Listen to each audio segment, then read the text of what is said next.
لنال الدعوة لله رب العالمين. سورۃ العلق، اس سورہ کی تفسیر کی جانب آتے ہیں، اور یہ سورۃ العلق یہ وہ صورت ہے جس کی ابتدائی آیتوں کے ذریعے سے نبی کریم صلی اللہ علیہ وسلم کے اوپر وحی کی ابتدا ہوئی. یعنی سب سے پہلی آیتیں جو نبی کریم صلی اللہ علیہ وسلم پر نازل ہوئیں وہ سورۃ اقرا کی ابتدائی 5 آیتیں ہیں، اور ان آیتوں کے ذریعے سے نبی کریم صلی اللہ علیہ وسلم کو نبوت ملی. اور اس سلسلے میں عائشہ رضی اللہ تعالی عنہا کی روایت صحیح بخاری اور صحیح مسلم کے اندر اور اسی طرح سے دوسری کتابوں کے اندر موجود ہے. عائشہ رضی اللہ تعالی عنہا بیان کرتی ہیں کہ سب سے پہلے نبی کریم صلی اللہ علیہ وسلم کے اوپر وحی کی جو ابتدا ہوئی وہ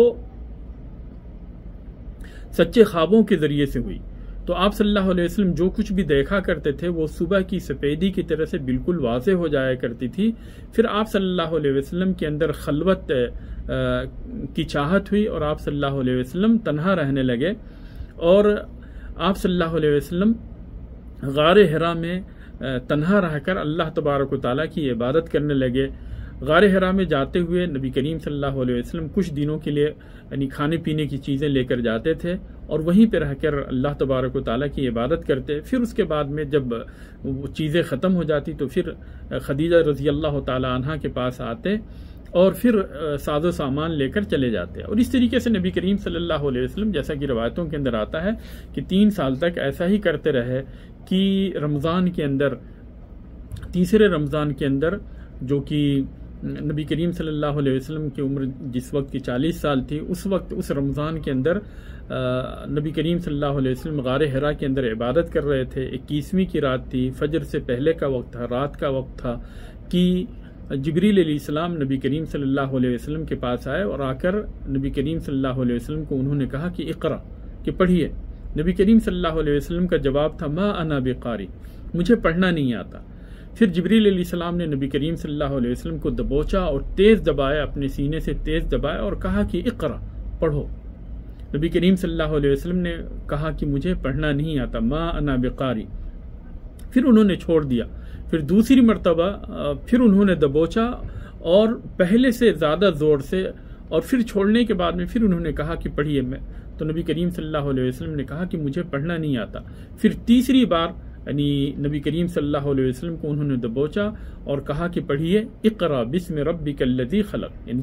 دبوچا اور دبوچنے کے بعد میں چھوڑنے کے بعد میں انہوں نے کہا کہ اقرا بسم ربک الذی خلق، اپنے رب کے نام سے پڑھیے جس نے پیدا کیا.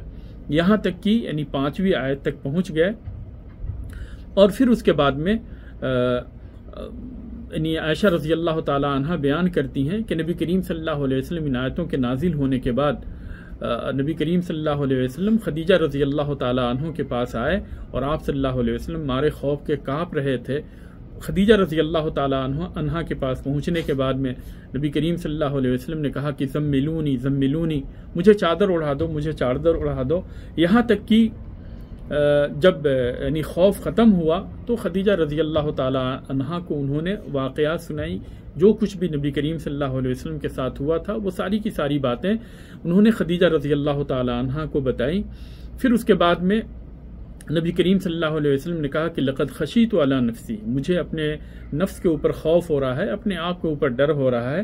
تو وہاں پہ خدیجہ رضی اللہ تعالی عنہا نبی کریم صلی اللہ علیہ وسلم کو انہوں نے دلاسا دلایا اور کہا کہ واللہ لا یخزیک اللہ ابدا، کہ اللہ کی قسم اللہ تبارک و تعالی آپ کو ہرگز ضائع نہیں کر سکتا.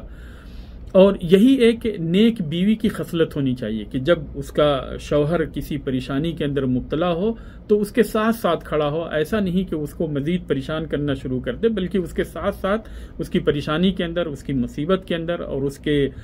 مشقت کے اندر اس کے ساتھ ساتھ کھڑی ہو اور اسے دلاسا دلائے. جیسا کہ خدیجہ رضی اللہ تعالی عنہا نے نبی کریم صلی اللہ علیہ وسلم کو دلاسا دلایا اور نبی کریم صلی اللہ علیہ وسلم کے ساتھ کھڑی رہیں، اور نبی کریم صلی اللہ علیہ وسلم کی بہترین جو اعلی صفات ہیں ان ساری صفات کو انہوں نے بیان کیا کہ ایسا ہرگز نہیں ہو سکتا ہے، آپ کو اللہ تبارک تعالیٰ ضائع نہیں کر سکتا کیونکہ آپ کے اندر یہ ساری کی ساری خوبیاں ہیں. انک لتصل الرحم وتصدق الحدیث وتحمل القلب وتحمل الکل وتقری الضیف وتعین علی نوائب الحق.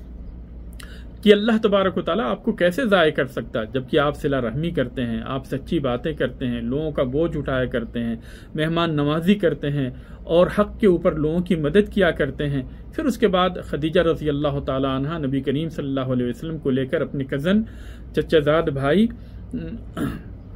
ورقہ ابن نوفل کے پاس پہنچے، جو خدیجہ رضی اللہ تعالی عنہ کے کزن تھے، اور انہوں نے جاہلیت کے اندر نصرانیت کو اختیار کر لیا تھا اور عبرانی زبان سے عربی میں یعنی تورات کا ترجمہ کرتے تھے۔ ان کے پاس جب وہ لے کر گئیں تو انہوں نے نبی کریم صلی اللہ علیہ وسلم کے حالات وہاں پہ بیان کیے، اور ان ساری چیزوں کو سننے کے بعد میں ورقہ ابن نوفل نے کہا کہ یہ تو وہی ناموس ہے الذی انزل علی موسیٰ، جو موسیٰ علیہ السلام پہ نازل ہوا ہے، یعنی یہ وہی فرشتہ ہے جو کہ موسیٰ علیہ السلام کے اوپر نازل ہوا۔ لیتنی فیہا جزعا، یعنی لیتنی اکون حیا حین یخرجک قومک، کہ کاش میں اس وقت یعنی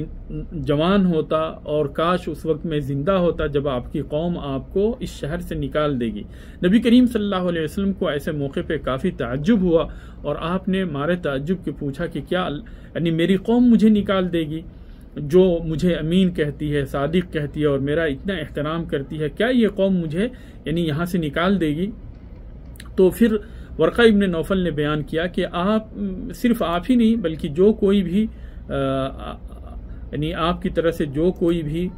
شریعت کو لے کر آیا ہے، اللہ تبارک و تعالیٰ کے پیغام کو لے کر آیا ہے، اس کی قوم نے اس کے ساتھ اسی طرح کی حرکت کی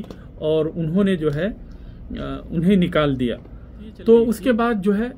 کہ جب نبی کریم صلی اللہ علیہ وسلم کے اوپر وحی کی ابتدا ہوئی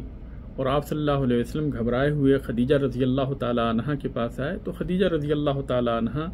نبی کریم صلی اللہ علیہ وسلم کو اپنے چچا زاد بھائی ورقہ ابن نوفل کے پاس لے کر گئی، اور وہاں جا کر انہوں نے نبی کریم صلی اللہ علیہ وسلم کے ساتھ جو چیزیں بھی ہوئی تھیں ان ساری چیزوں کو انہوں نے بیان کیا۔ تو بیان کرنے کے بعد میں ورقہ ابن نوفل نے نبی کریم صلی اللہ علیہ وسلم کو بتایا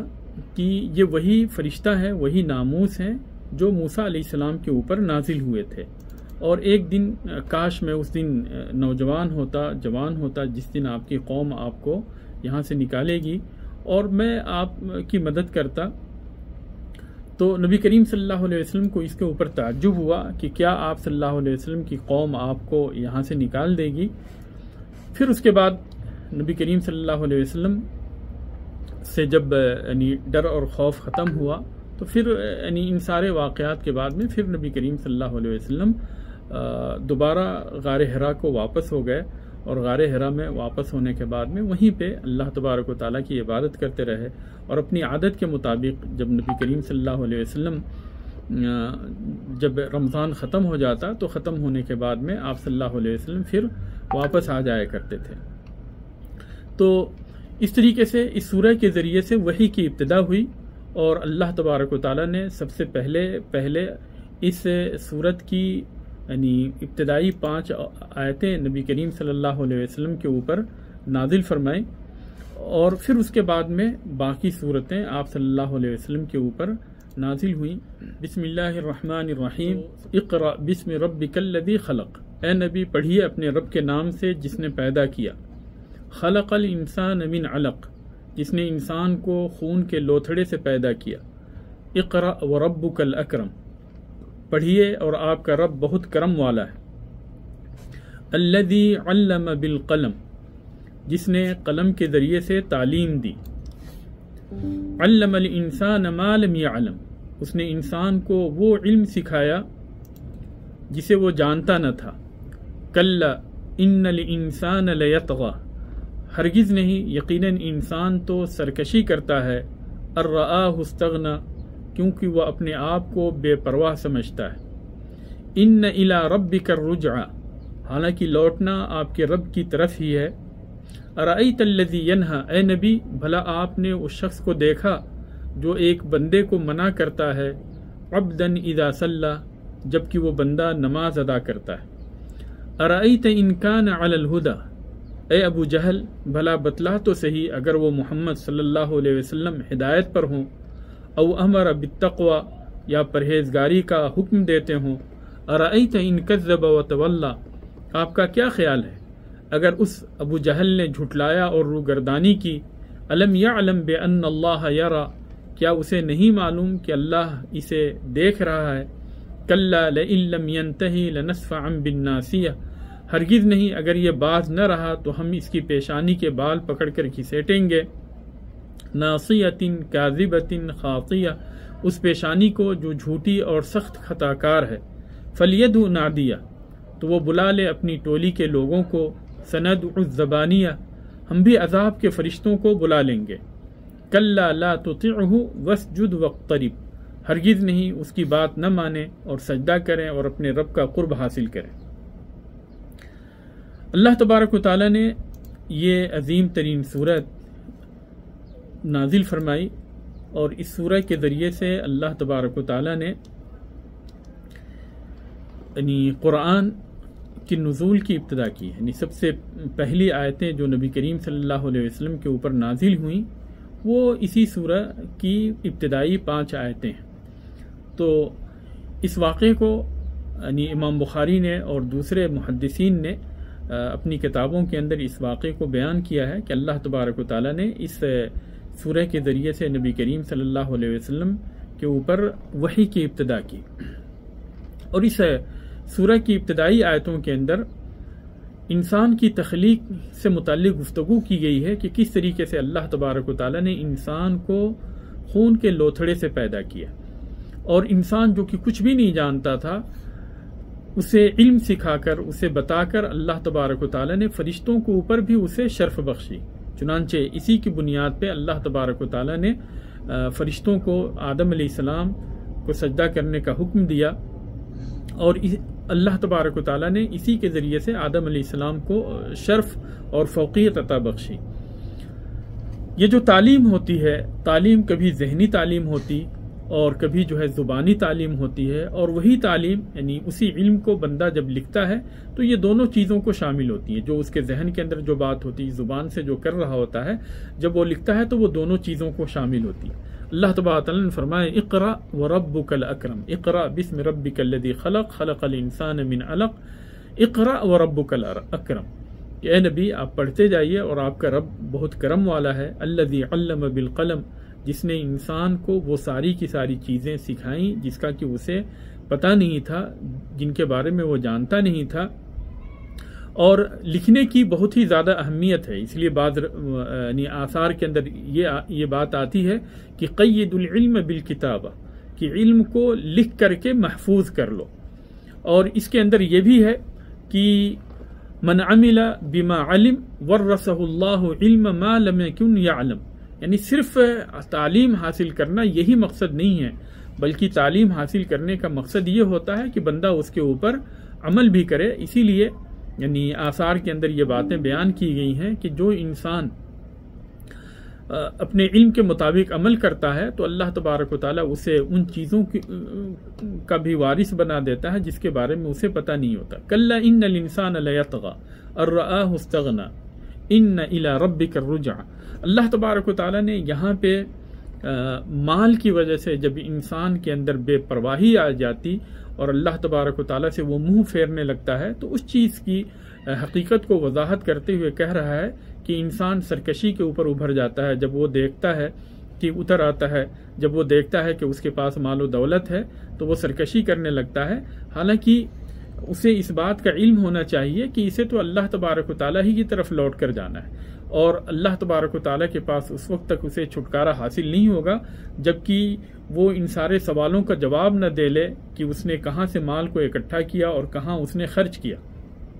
تو صرف مالدار ہو جانا یہ کوئی بہت بڑی بات نہیں ہے، بلکہ اگر اللہ تبارک و تعالیٰ کسی کو مال عطا کرتا ہے تو وہ بھی اللہ تبارک و تعالیٰ کی طرف سے اطلاع ہے، وہ آزمانا چاہتا ہے کہ بندہ اس کے اوپر پورا اتر رہا ہے یا نہیں، اور مال کے حقوق کو ادا کر رہا ہے یا نہیں۔ پھر آگے اللہ تبارک و تعالیٰ نے ابو جہل کی مذمت کی، کیونکہ وہ نبی کریم صلی اللہ علیہ وسلم کو دھمکیاں دیتا تھا، اور آپ صلی اللہ علیہ وسلم جب کعبے کے پاس نماز پڑھتے تھے تو آپ صلی اللہ علیہ وسلم کے اوپر زیادتی کرنا چاہتا تھا۔ تو سب سے پہلے اللہ تبارک و تعالیٰ نے اس کی مذمت کی، اور اللہ تبارک و تعالیٰ نے بیان فرمایا ارأیت الذی ینہی، کہ کیا آپ نے اسے دیکھا نہیں جو کہ منع کرتا ہے، اس بندے کو عبدن اذا صلی، اللہ تبارک و تعالیٰ کے اس بندے کو جب کہ وہ نماز پڑھتا. یعنی اللہ تبارک و تعالیٰ نے یہاں ابو جہل کی بات کو بیان کرتے ہوئے کہتا ہے کہ ابو جہل جو کہ نبی کریم صلی اللہ علیہ وسلم کو نماز پڑھنے سے روکتا ہے، اللہ تبارک و تعالیٰ نے سب سے یعنی نرمی سے پہلے اسے خطاب کیا، اور نرمی سے خطاب کرتے ہوئے ابو جہل کو کہا کہ ارائیت ان کان علی الہدی، کہ بتاؤ تو صحیح کہ وہ بندہ جو کہ نماز پڑھتا ہے اگر وہ ہدایت پر ہو پھر بھی تم اسے یعنی سیدھے راستے سے روکو گے، او امر بالتقوی، یا وہ بندہ تقوی کی دعوت دیتا ہو، تقوی کا حکم دیتا ہو، پھر بھی تم اسے نماز سے روکو گے. تو پہلے اللہ تبارک و تعالیٰ نے نرمی کے ساتھ یعنی اسے دعوت دی کہ جس چیز سے تم منع کر رہے ہو اگر وہی ہدایت ہے اور وہ بندہ ہدایت کے اوپر ہے اور وہ بھلائی کا حکم دے رہا ہے، تقوی کا حکم دے رہا ہے، تب بھی کیا تم اسے منع کرو گے؟ اور پھر اس کے بعد میں اللہ تبارک و تعالیٰ نے اسے ڈانٹتے پھٹکارتے ہوئے کہا الم یعلم بان اللہ یرا، کہ اگر وہ یعنی اپنی ان حرکتوں سے رکتا نہیں اور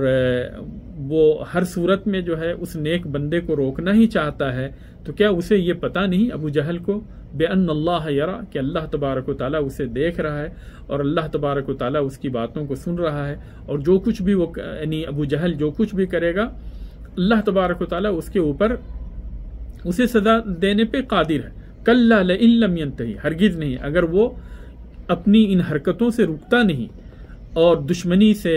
اور نبی کریم صلی اللہ علیہ وسلم کو ستانے سے اگر وہ نہیں رکتا ہے، لنصفعا بالناصیہ، تو ہم اس کی پیشانی پکڑ کر اسے کھینچیں گے قیامت کے دن، ناصیۃ کاذبۃ خاطیہ، اس پیشانی کو جو کہ جھوٹی ہے اور خطا کار ہے. فلیدع نادیہ، تو آگے اللہ تبارک و تعالیٰ مزید ابو جہل کو خطاب کرتے ہوئے کہتا ہے وہ اس بات سے ڈراتا ہے اور دھمکاتا ہے، کہتا ہے کہ ہمارے پاس بہت لوگ ہیں اور ہماری بہت بڑی ٹولی ہے، تو وہ اپنی ٹولی کے لوگوں کو بلا لے، وہ اپنے جو اس کے مددگار ہیں ان سارے لوگوں کو بلا لے. سندع الزبانیہ، ہم بھی عذاب کے فرشتوں کو بلا لیں گے. اور اس سلسلے میں مختلف روایتیں ہیں. صحیح بخاری کے اندر عبداللہ ابن عباس رضی اللہ تعالیٰ عنہ کی روایت ہے کہ ابو جہل نے کہا کہ محمد لئن رأیت محمدن، کہ اگر میں نے محمد کو صلی اللہ علیہ وسلم کو کعبے کے پاس نماز پڑھتے ہوئے دیکھا تو میں اس کی گردن رونت دوں گا. تو اس کی خبر نبی کریم صلی اللہ علیہ وسلم کو ہوئی تو آپ صلی اللہ علیہ وسلم نے فرمایا کہ لئن فعل لأخذته الملائکہ، اگر اس نے ایسا کیا تو فرشتے اسے پکڑ لیں گے اور اسے عذاب کے اندر مبتلا کریں گے. اور اسی طرح سے ایک دوسری روایت ہے کہ عبداللہ بن عباس رضی اللہ تعالیٰ عنہ کہتے ہیں کہ کان رسول اللہ صلی اللہ علیہ وسلم یصلی عند المقام، کہ نبی کریم صلی اللہ علیہ وسلم مقام ابراہیم کے پاس نماز پڑھ رہے تھے تو وہاں سے ابو جہل کا گزر ہوا. فقال یا محمد الم انہک عن ھذا، تو اس نے کہا کہ اے محمد کیا میں نے تمہیں یہاں پہ نماز پڑھنے سے روکا نہیں تھا؟ اور اس طرح سے اس نے سختی کی اور نبی کریم صلی اللہ علیہ وسلم کے ساتھ بدتمیزی کی. تو نبی کریم صلی اللہ علیہ وسلم نے اس سے کہا کہ کس چیز کی تم مجھے دھمکی دے رہے ہو؟ تو نبی کریم صلی اللہ علیہ وسلم نے یعنی اسے ڈانٹا پھٹکارا. تو ابو جہل نے نبی صلی اللہ علیہ وسلم کو کہا کہ کس چیز کی آپ مجھے دھمکی دے رہے ہیں؟ کیا آپ کو یہ پتہ نہیں کہ اس وادی کے اندر سب سے زیادہ یعنی میرے مددگار ہیں اور میری ٹولی کے لوگ ہیں، میرے ساتھ اٹھنے بیٹھنے والے ہیں؟ تو اس وقت اللہ تبارک و تعالیٰ نے یہ آیتیں نازل فرمائی فلیدع نادیہ، کہ وہ اپنی ٹولی کے لوگوں کو بلا لے، اپنے مددگار کو بلا لے. سندع الزبانیہ، ہم بھی عذاب کے فرشتوں کو بلا لیں گے. ابن عباس کہتے ہیں کہ اگر وہ اپنی ٹولی کے لوگوں کو بلاتا تو اسے عذاب کے فرشتے پکڑ لیتے اسی وقت اور اسے ہلاک و برباد کر دیتے. اسی طرح سے ایک دوسری روایت کے اندر ہے کہ اس نے ابو جہل نے اپنے لوگوں سے کہا کہ اگر محمد یہاں پہ تم لوگ دیکھتے ہو کہ محمد یہاں پہ نماز پڑھتے ہیں؟ تو لوگوں نے کہا کہ ہاں. تو اس نے یہ وعدہ کیا کہ اگلے دن اگر میں نے محمد کو یہاں پہ نماز پڑھتے ہوئے دیکھا تو میں اس کی گردن روت دوں گا. نبی کریم صلی اللہ علیہ وسلم اپنی عادت کے مطابق آئے اور نماز پڑھنے لگے. تو یہ نبی کریم صلی اللہ علیہ وسلم کی گردن کو رودنے کے لیے آگے بڑھا، لیکن پھر اچانک ان کے لوگوں نے دیکھا کہ وہ پیچھے ہٹ رہا ہے اور اپنے ہاتھوں سے دفاع کر رہا ہے. تو لوگوں نے کہا کہ ابو جہل یعنی ابو الحکم تمہیں کیا ہو گیا؟ اس لیے کہ مشرکین اس کو ابو الحکم کہتے تھے کہ کیا ہو گیا، ہم نے آپ کو پیچھے لوٹتے ہوئے دیکھا. تو اس نے کہا کہ میں نے اپنے اور محمد صلی اللہ علیہ وسلم کے بیچ آگ کی یعنی خندق دیکھی اور آگ اور ڈر کو دیکھا اور پر دیکھیں تو نبی کریم صلی اللہ علیہ وسلم کو جب یہ بتایا گیا تو آپ صلی اللہ علیہ وسلم نے فرمایا کہ لو دنا منی لختطفته الملائکۃ عضوا عضوا، کہ اگر وہ میرے قریب ہوا ہوتا تو فرشتے اس کے ٹکڑے ٹکڑے کر دیے ہوتے۔ تو اس طریقے سے ان آیتوں کے اندر اللہ تبارک و تعالیٰ نے ابو جہل کے ساتھ ابو جہل کی جو دشمنی تھی نبی کریم صلی اللہ علیہ وسلم کے ساتھ، ان چیزوں کو بیان کرتے ہوئے اللہ تبارک و تعالیٰ نے اس کی طرف اشارہ کیا ہے، اور ان ساری چیزوں کی تفصیل احادیث کے اندر موجود ہے، اور ان میں سے کچھ حدیثیں آپ کے سامنے ابھی پیش کی گئی۔ پھر نبی کریم صلی اللہ علیہ وسلم کو دلاسا دیتے ہوئے اللہ تبارک و تعالیٰ نے فرمایا کلا لا تطعه واسجد واقترب، کہ آپ ہرگز نہیں، آپ اس کی اطاعت و فرما برداری نہ کیجئے، یہ آپ کو نماز پڑھنے سے روکتا ہے، آپ اس کی بات نہ پڑھیں، کی باتوں میں نہ آئیں، بلکہ آپ جہاں کہیں پہ بھی نماز پڑھنا چاہتے ہیں پڑھ سکتے ہیں، اور اللہ آپ کا حافظ ہوگا، اللہ آپ کا ناصر ہوگا، اللہ آپ کو لوگوں سے بچانے والا ہوگا۔ واسجد واقترب، اور آپ سجدہ کیجئے اور اللہ تبارک و تعالیٰ کی قربت حاصل کیجئے، یعنی جہاں کہیں پہ بھی آپ نماز پڑھنا چاہ رہے ہیں وہاں پہ آپ پڑھ سکتے ہیں، اور سجدہ کیجئے اور اللہ تبارک و تعالیٰ کی قربت حاصل کیجئے۔ تو بندہ سب سے زیادہ اللہ تبارک و تعالیٰ سے اس وقت قریب ہوتا ہے جب وہ سجدے کی حالت میں ہوتا ہے، جیسا کہ نبی کریم صلی اللہ علیہ وسلم نے فرمایا کہ اقرب ما یکون العبد من ربہ وہو ساجد فاکثروا الدعاء، کہ بندہ سجدے کی حالت میں اللہ تبارک و تعالیٰ سے سب سے زیادہ قریب ہوتا ہے، اس لیے سجدے کی حالت میں کثرت کے ساتھ دعا کیا کرو۔ اور اس سے پہلے یعنی تفسیر کے اندر ابن کثیر نے اذا السماء انشقت کی تفسیر کے اندر